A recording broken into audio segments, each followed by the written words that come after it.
bersama saya Afifah Mayaningsi, dosen Fakultas Syariah UIN Syahwasil Kediri. Baiklah teman-teman mahasiswa semuanya, pada pertemuan kali ini kita akan mempelajari materi tentang sejarah, arti, asas, dan tujuan pengaturan tentang kebijakan kriminal dalam Undang-Undang ITE. Mari kita simak video berikut ini. Sejarah, arti, asas, dan tujuan pengaturan tentang kebijakan kriminal dalam Undang-Undang ITE, Program Studi Hukum Ekonomi Syariah semester genap tahun ajaran 2024-2025.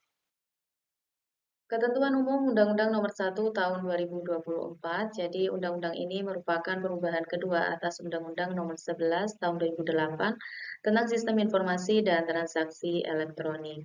Secara garis besar menyatakan pikiran serta hak kebebasan berpendapat, menggunakan bahasa yang baik dan benar, serta hak memperoleh informasi dengan penggunaan dan pemanfaatan teknologi informasi ditujukan untuk memajukan kesejahteraan umum dan mencerdaskan kehidupan bangsa, tertuang di dalam pembukaan Undang-Undang Dasar 1945. Nah, kemerdekaan dan kebebasan itu merupakan hal yang sangat penting untuk menjaga ruang digital agar tetap bersih, sehat, beretika, produktif, berkeadilan, serta memberikan rasa aman dan kepastian hukum bagi pengguna dan penyelenggara sistem elektronik. Nah, di dalam kehidupan bermasyarakat, berbangsa, dan bernegara, tentunya hak dan kebebasan itu harus mempertimbangkan batasan-batasan yang telah ditetapkan oleh undang-undang. Nah, pembatasan ini semata-mata ditujukan untuk menjamin pengakuan dan penghormatan terhadap hak dan kebebasan orang lain dengan mempertimbangkan nilai moral, nilai agama, keamanan, dan ketertiban umum di dalam kehidupan masyarakat yang demokratis. Pada kenyataannya, dalam menerapkan Undang-Undang Nomor 11 Tahun 2008 tentang Informasi dan Transaksi Elektronik sebagaimana diubah dengan Undang-Undang Nomor 19 Tahun 2016 tentang perubahan atas Undang-Undang Nomor 11 Tahun 2008 tentang Informasi dan Transaksi Elektronik terdapat permasalahan, sehingga ada perubahan kedua yaitu Undang-Undang Nomor 1 Tahun 2024. Terdapat tiga permasalahan di dalam penerapan undang-undang tersebut. Yang pertama yaitu munculnya keberatan sebagian masyarakat terhadap ketentuan pidana yang diatur di dalam pasal 27 ayat 3 dan pasal 28 ayat 2 yang telah diajukan beberapa kali uji materi di Mahkamah Konstitusi. Kemudian yang kedua, terdapat perubahan pertama atas Undang-Undang Nomor 11 Tahun 2008 tentang Informasi dan Transaksi Elektronik, yaitu Undang-Undang Nomor 19 Tahun 2016 tentang perubahan atas Undang-Undang Nomor 11 Tahun 2008 tentang Informasi dan Transaksi Elektronik yang dianggap masih belum bisa menyelesaikan masalah. Kemudian yang ketiga, munculnya pemahaman yang berbeda terhadap beberapa pasal sehingga di dalam penerapannya dikenakan kepada subjek yang tidak seharusnya menjadi sasaran dari ketentuan tersebut. Asas-asas yang digunakan di dalam Undang-Undang Nomor 1 Tahun 2024 diantaranya yang pertama asas kepastian hukum, artinya memastikan adanya landasan hukum yang jelas. Kemudian yang kedua asas manfaat, artinya pengguna teknologi itu diarahkan pada pemanfaatan informasi dan kesejahteraan masyarakat. Kemudian yang ketiga asas kehati-hatian, artinya penggunaan teknologi informasi harus mempertimbangkan potensi resiko dan kerugian bagi diri sendiri maupun orang lain. Kemudian yang keempat, asas itikat baik, artinya penggunaan teknologi informasi didasarkan pada niat yang jujur dan bertanggung jawab. Kemudian yang kelima, asas kebebasan memilih teknologi, artinya tidak memaksakan penggunaan teknologi tertentu, pilihannya terbuka dan fleksibel. Tujuan Undang-Undang Nomor 1 Tahun 2024 artinya undang-undang ini semakin menyempurnakan norma yang terdapat di dalam Undang-Undang Nomor 11 Tahun 2008 tentang Informasi dan Transaksi Elektronik sebagaimana telah diubah Undang-Undang Nomor 19 Tahun 2016 tentang perubahan atas Undang-Undang Nomor 11 Tahun 2008 tentang Informasi dan Transaksi Elektronik. Norma yang dimaksud diantaranya adalah alat bukti elektronik, sertifikasi elektronik, transaksi elektronik, kemudian perbuatan yang dilarang, peran pemerintah, serta kewenangan penyidik pejabat pegawai negeri sipil.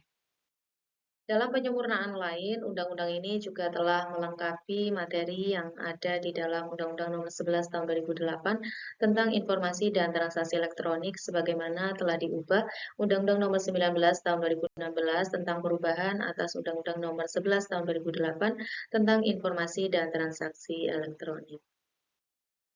Materi yang diatur di dalam Undang-Undang Nomor 1 Tahun 2024 diantaranya yang pertama, identitas digital dalam penyelenggaraan sertifikasi elektronik sebagaimana diatur di dalam pasal 13A. Kemudian yang kedua, pelindungan anak dalam penyelenggaraan sistem elektronik sebagaimana diatur di dalam pasal 16A dan 16E. Kemudian yang ketiga, kontrak elektronik internasional sebagaimana diatur di dalam pasal 18A. Kemudian yang keempat, yaitu peran pemerintah dalam mendorong terciptanya ekosistem yang adil, akuntabel, dan inovatif sebagaimana diatur di dalam pasal 40A. Setelah mempelajari sejarah, asas, dan tujuan dari Undang-Undang Nomor 1 Tahun 2024, ternyata terdapat permasalahan-permasalahan di mana Undang-Undang Nomor 1 Tahun 2024 tentang perubahan kedua atas Undang-Undang Nomor 11 Tahun 2008 tentang informasi dan transaksi elektronik menjadi perdebatan terkait dengan pasal-pasal yang belum mengakomodir kebebasan warga negara, di mana pasal-pasal yang dianggap multitafsir oleh para ahli hukum disebut terminologi pasal karet, yaitu pasal 27A. Seperti contoh kasus Haris Fathia, di mana Haris Fathia ini bicara kebenaran, tak layak dipidana. Jadi bermula dari diskusi di YouTube yang bertajuk Ekonomi Politik Penempatan Militer di Papua, kasus Intan Jaya. Jadi keduanya itu menyoroti adanya dugaan keterlibatan Luhut dalam bisnis tambang di Intan Jaya dan memperlihatkan indikasi relasi antara konsensi perusahaan dengan penempatan dan penerjunan militer di sana. Kemudian Luhut menyomasi Haris Fathia hingga melapor ke Polda Metro Jaya. Keduanya dijerat tindak pidana melanggar Undang-Undang ITE dan digugat 100 miliar.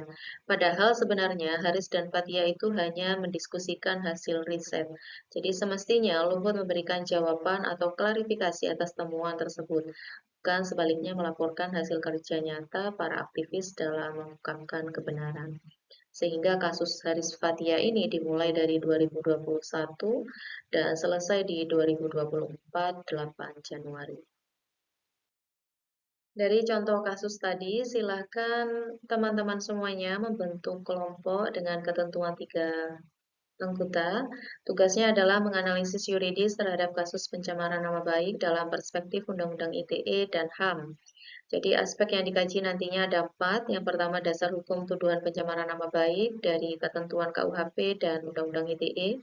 Kemudian yang kedua, potensi perkriminalisasi dalam penggunaan Undang-Undang ITE. Kemudian yang ketiga, dampak terhadap perlindungan HAM dan kebebasan sipil di Indonesia. Dan yang keempat, peran aktivisme dan kebebasan akademik. Silakan membentuk kelompok dan dikerjakan.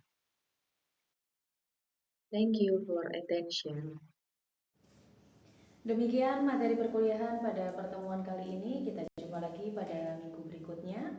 Kurang lebihnya mohon maaf. Wassalamualaikum warahmatullahi wabarakatuh.